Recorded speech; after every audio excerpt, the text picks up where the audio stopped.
This is a KF94, according to the packaging. We have not tested this before. It's all in Korean, which is a good sign.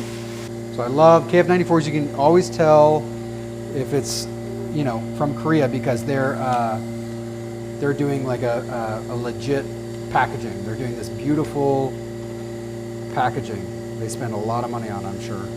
Okay, this is not going to be the best test in terms of breathability or differential pressure because we're using my mount over there. All right, this is a PFE machine, Particulate Filtration Efficiency Machine. Stephen Bay sent me this. Thank you, Mr. Bay.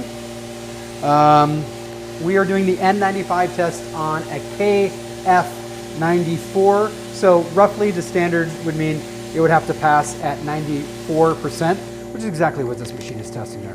I don't think I've ever had something labeled KF94 that, I mean, this has the Korean FDA right here, registration on it.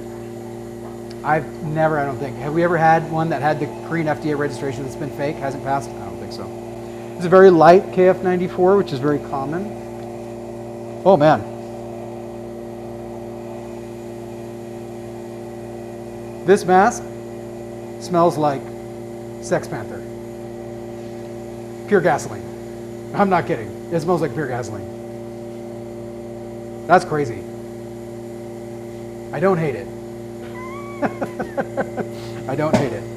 It's the ear loops are very small. It's like the ear loops we first used on our mask. So it seems like they're not going to be great, but let's see. Yeah, they're not the best masks. They're not the worst masks. And the nose wire is a double nose wire. It's pretty good. But does that matter if it doesn't protect you? Oh, snap. This is a hard test to do. And look at this. 99.96. 99.96 with 118.2 pascals.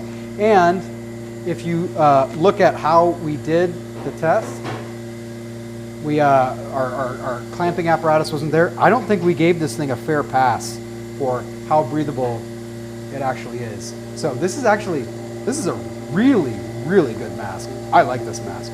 But yeah, anytime I see something that has all Korean on it, has KF94, KFDA registration, I'm like, buckle up, Lloyd, because this is about to be a good mask.